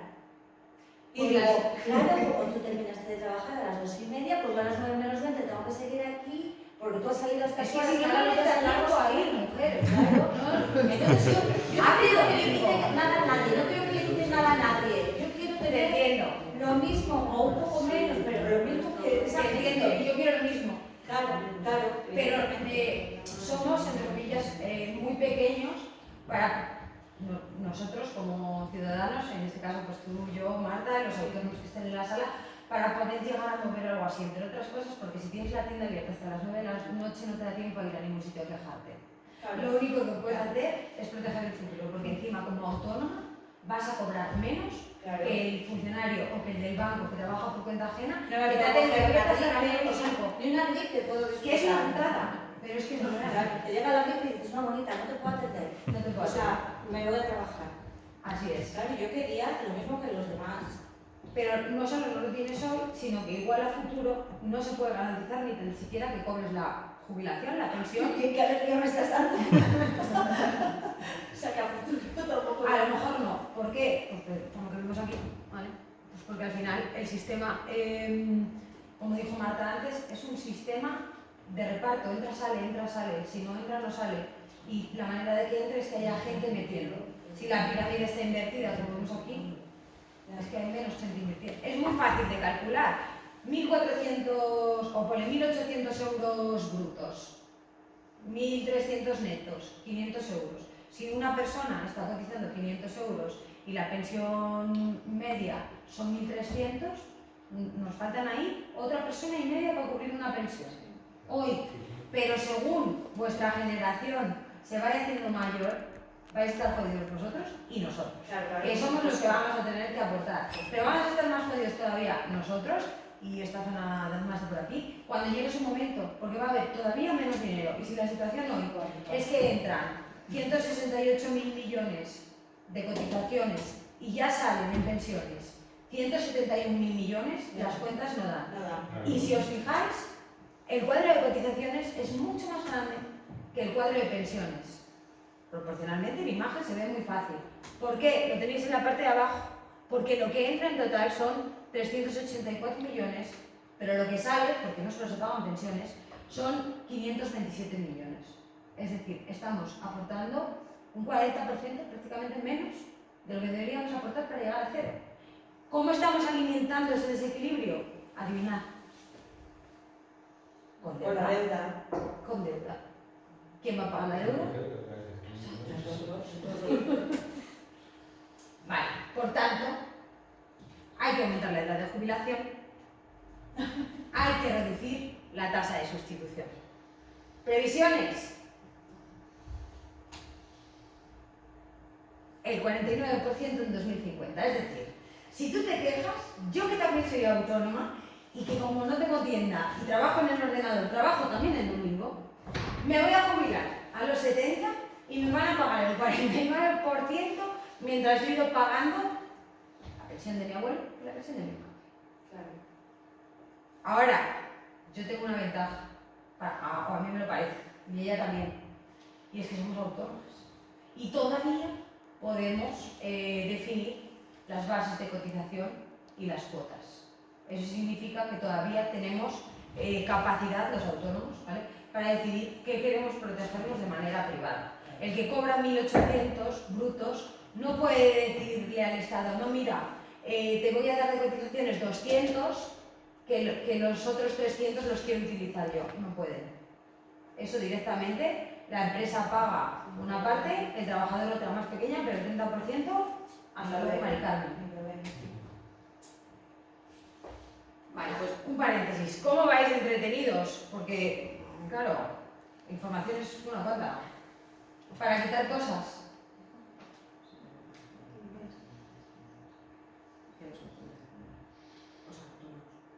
¿Dejamos autónomos para la siguiente? Sí. ¿Sí? La siguiente. El sábado que viene. ¿No? No sé lo que opináis. Venga, para adelante. Acabamos esto y el sábado que viene continuamos. Si alguien necesita información, estamos aquí en el pueblo. Nos veis. ¿Nos conocéis? Sí. Vale, pues al final los autónomos no son Pues los dejamos grandes uno de los como reyes, ¿sí o no? ¿Sí o no? Sí, dale. Ah, no, paramos. Dale. No, que paramos. Desde aquí, desde aquí. Sí. Venga, pues continuamos entonces. Los autónomos no son los padres, o bueno, sí, habrá padres que sean autónomos, digo yo, ¿no? A lo que me refiero es que existen. Y también pueden querer o necesitar cada uno de los puntos anteriores que hemos visto.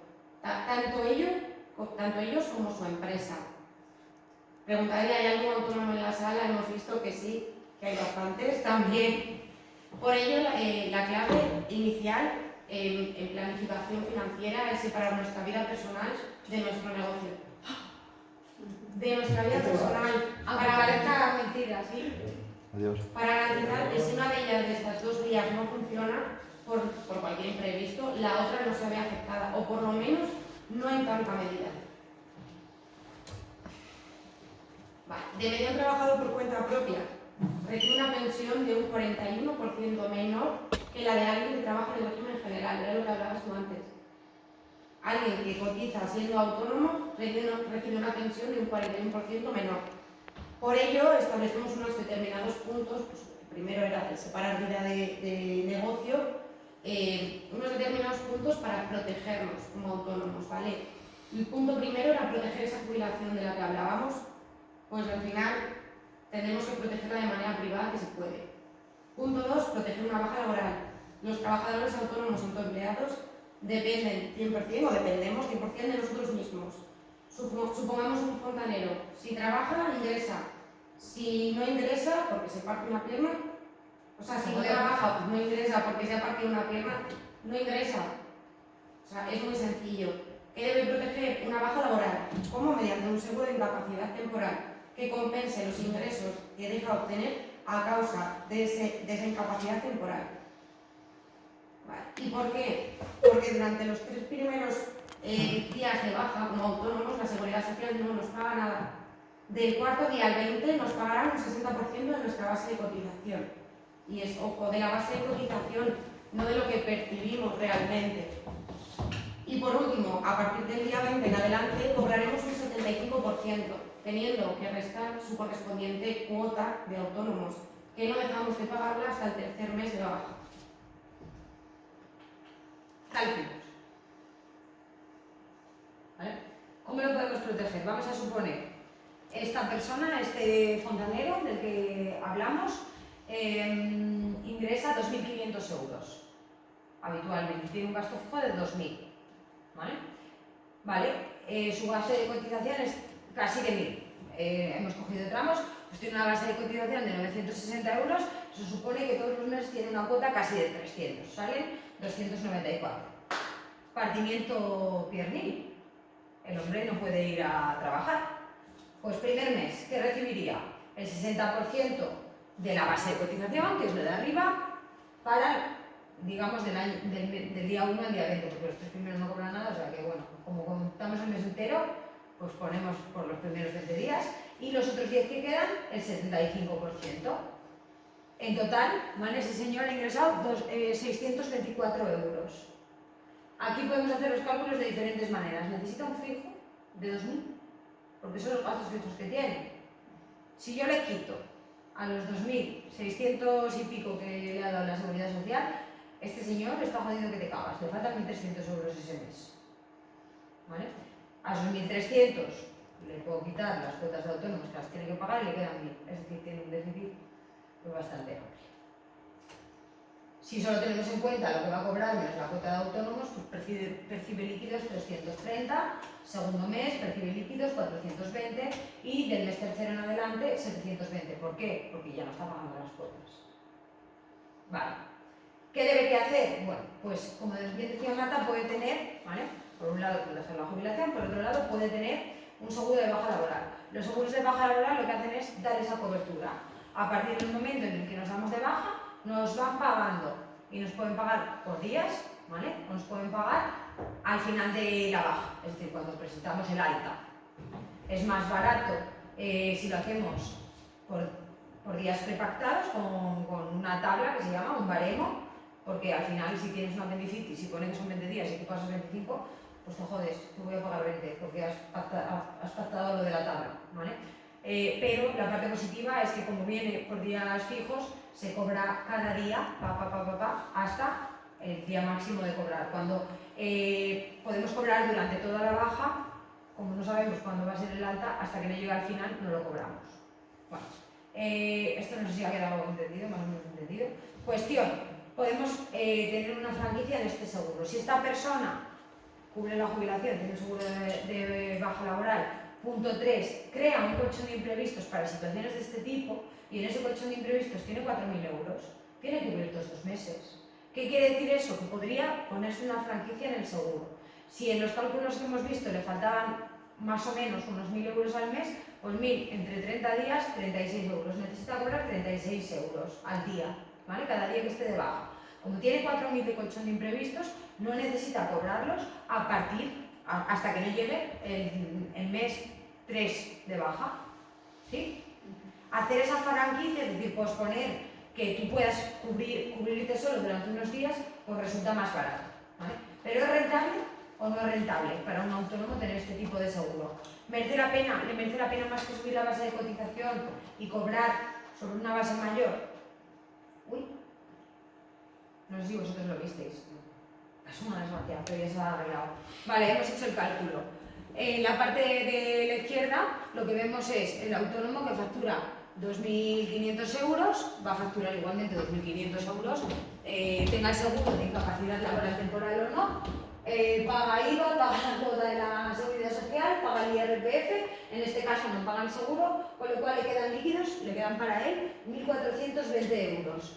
Si tiene una baja, en esa proporción a la cuota que pagaba, cobraría el 60% de 900, sobre los 960 para primer mes, segundo mes, tercer mes. Vale, seguro de baja laboral, 19 euros al mes. Le quedan líquidos 19 euros menos. Pero tiene una baja, primer mes 900 euros, segundo mes 900 euros, tercer mes 1.200 euros. En este caso está pagando, pues no sé si lo hemos calculado, 240 euros más al año. Le sale por 240 euros más el tener el seguro de baja laboral y no tenerlo.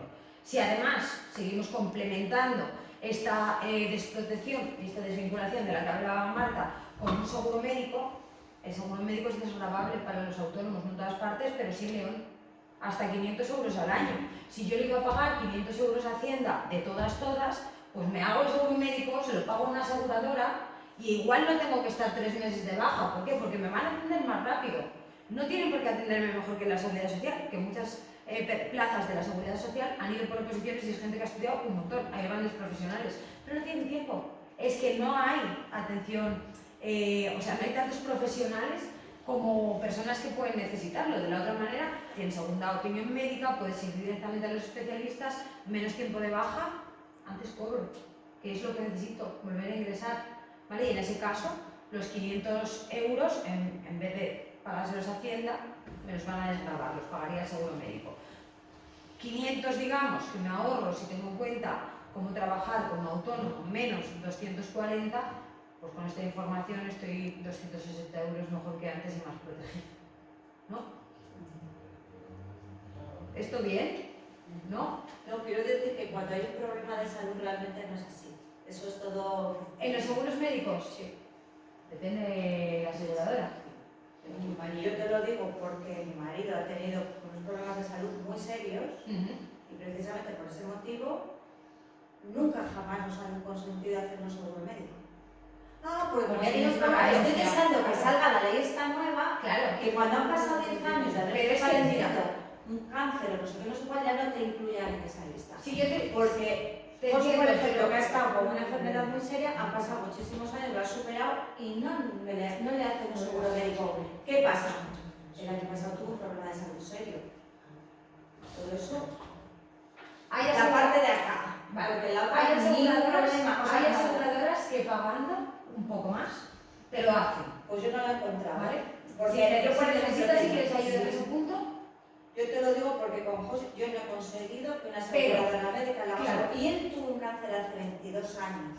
Te quiero decir que es una cosa sí, bastante pasa mucho superada, tiempo. bastante superada. Mm. Y no encuentras a nadie que te haga un seguro. Con lo cual, cuando te llega otro Tendríamos problema, que- te quedas...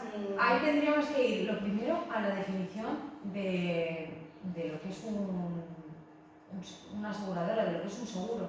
Ya. O sea, solo una aseguradora, un seguro se hace para cubrir un riesgo, que es posible, que se puede dar, pero que no es probable y que no se ha dado en el pasado. Es una putada, pero en el caso de tu marido, esa enfermedad ya se ha dado. Claro. El riesgo es más probable, o igual no, porque le habrán hecho un huevo de pruebas más que, por ejemplo, a mí. Claro. ¿Vale? Pues claro, evidentemente. Pero es así. Y no sé que nadie le hace seguro por haber tenido aquí. Cosa superadísima. Sí. Por eso te lo digo. Yo creo que me lo una seguro y imagen otro día como tenía uno. Pues mira, si es algo que os pueda interesar, os decimos un par de ellas, os los podemos mirar nosotros o podéis ir vosotros, os decimos los nombres y listo. Va a pagar un poco más, pero sí, precisamente por eso, porque han pasado muchos Es que lo que años. te quiero decir, que todo ahí te dicen, tienes derecho a esto, a lo otro, lo otro, pero luego siempre hay una trampa por detrás por la que no puedes hacer. ni hacer Hombre, esa cosa. es muy importante, pues como en las hipotecas, tener muy claro todo lo que estamos contratando y todas las coberturas o no coberturas que tiene lo que nos ofrece. No, como dicen que a los 10 años te va a salir la ley esta nueva, que cuando han pasado 10 años por obligación ya te tienen que Está hacer exento, claro. Digo, a ver si la sacan ya. Claro. Claro. Y la última cosa, ¿vale?, que deberíamos tener en cuenta los autónomos cuando estamos creando capital, es que podemos trabajar con determinados productos que por la estructura que tienen son productos inembargables. Y eso, pues al final lo que limita es mi responsabilidad civil, pues en caso de que la pueda liar y para tener un problema financiero por la empresa, por ejemplo.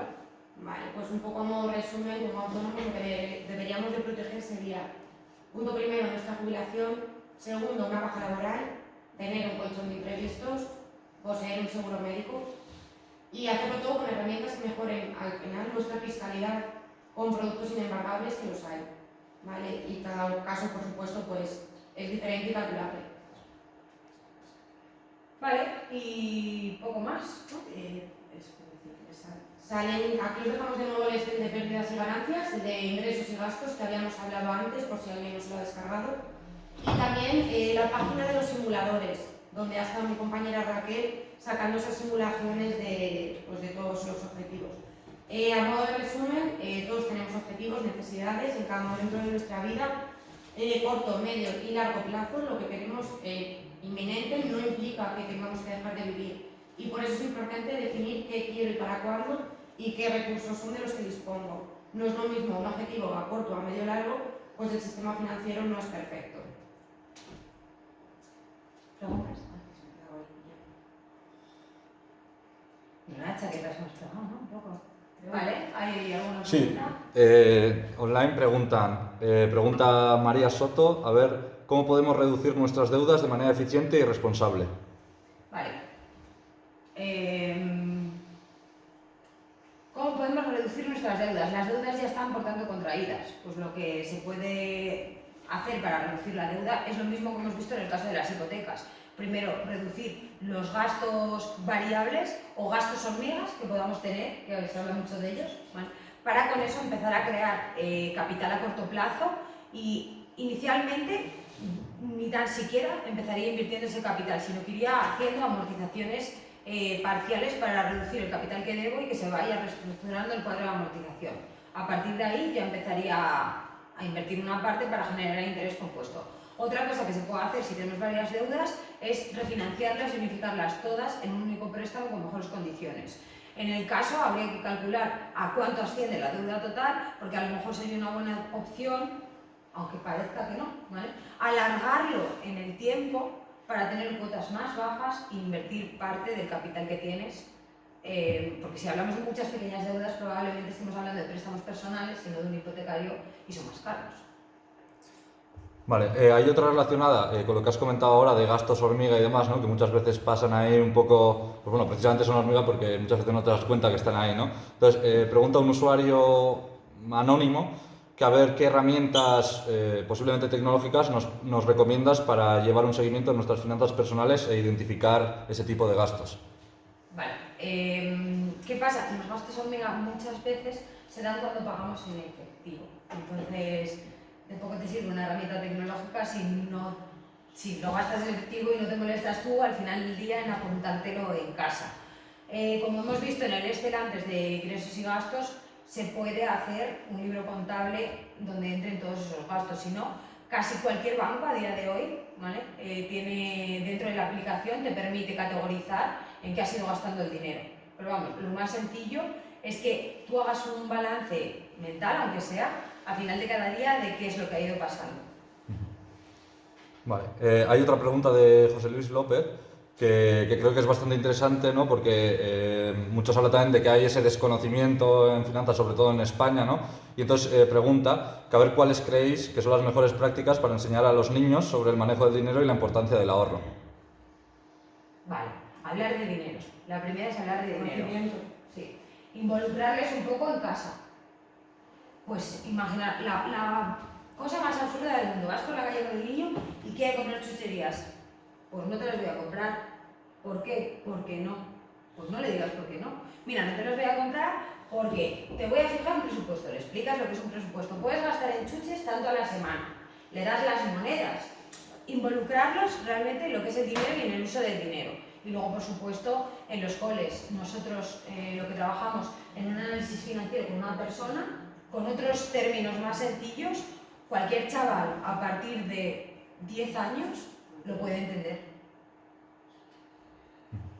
Vale, tenemos otras dos, no sé si queréis... Sí, continúa. Como estéis a gusto.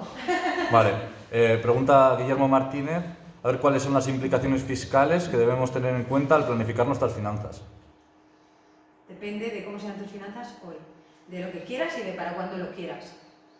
Fiscalmente puedes tener en consideración, uno, cómo te afecta lo que estás contratando hoy, pero también puedes tener en consideración cómo te afecta a futuro, sin entrar mucho en detalle. Los planes de pensiones, por ejemplo, que son herramientas que se suelen utilizar para cubrir un objetivo de largo plazo, que es la jubilación, fiscalmente pueden ser atrayentes hoy porque me permiten deducirme hasta 1.000 euros. Pues si yo estoy en un tramo de un 47%, una deducción sobre 1.000 euros, un tramo de un 47% es ya ganar una pasta. Pero bueno, son 470 euros que tendría de ahorro al año.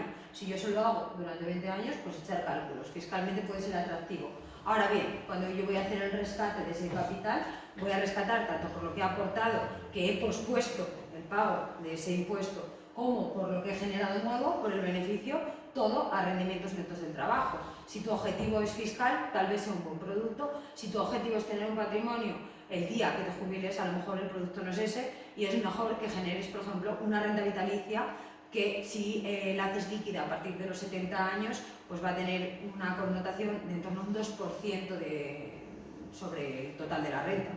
Depende de lo mismo. Todo... Hace caso es estudiar. Sí. ¿Vale? Vale, y la última, lo pregunta Ernesto Vargas y dice: ¿qué tipo de productos de inversión nos recomiendas para aquellos que buscamos invertir a largo plazo? Vale, el tipo de producto puede depender también mucho de la situación personal. Por ejemplo, pues un autónomo podría recomendar productos, bueno, casi para todo el mundo a mí los productos vinculados a vida, aunque por la parte del seguro de vida son un poquito más caros, me parecen positivos porque la seguridad que nos puede dar a nivel de ratios de solvencia, luego la seguridad detrás por parte del Consorcio Estatal de Seguros o de la Dirección General de Seguros y Fondos de Pensiones versus la seguridad que me puede ofrecer el Fondo de Garantía de Depósitos es mayor. Pero sin entrar en eso, sin entrar en qué tipo de productos, a largo plazo recomendaría hacer puestos medios en renta variable, que eso lo veremos la semana que viene. Vale. Acaba de entrar justo una de un usuario anónimo y pregunta: ¿cómo podemos asegurarnos de que estamos tomando decisiones financieras éticas y socialmente responsables al invertir en diferentes opciones de inversión? Vale, desde agosto del año pasado, cuando queremos hacer una inversión a través de un consultor financiero, a través de una entidad aseguradora o de una entidad bancaria, tenemos que rellenar un cuestionario de taxonomía y criterios ASG, que precisamente lo que hacen es evaluar cómo de sostenibles quieres tú que sean tus inversiones. Igual que te tienen que hacer un perfil inversor de cuánto riesgo quieres asumir o qué poco riesgo quieres asumir o cuánto estás dispuesto a poder llegar a perder en función de cuánto quieres poder ganar, también te van a preguntar sobre esos puntos de sostenibilidad. O deberían. Así que si no te han preguntado, vuelve. ¿Bien? Chicos, ¿vosotros alguna pregunta? Bueno, pues esperamos que os haya gustado. Estamos aquí para cualquier cosa que necesitéis. Seréis bienvenidos la semana que viene y esperamos que no haya sido demasiado contenido. Queríamos contar cosas pues, que entendemos nosotras por lo menos que son interesantes porque a la gente le afectan.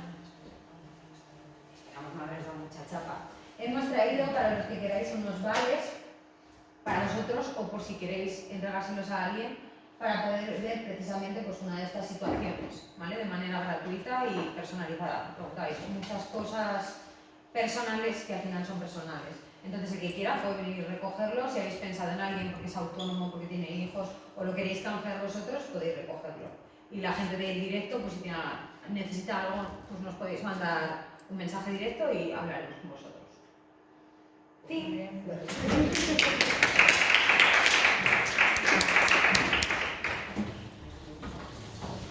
Bueno, esto no hace falta sabérselo de memoria, ¿eh? Nosotras cuando hacemos un análisis financiero pues son cosas que explicamos porque la gente pues, necesita saberlas, pero siempre planteamos lo mismo, ¿no? O sea, la idea no es que sepas qué deuda per cápita tiene una persona en España, sino que aprendas a manejar realmente tus finanzas. Son más cortas las citas personales que lo que hemos sacado hoy aquí. Tocamos mucho más temas así que cada uno va. Claro.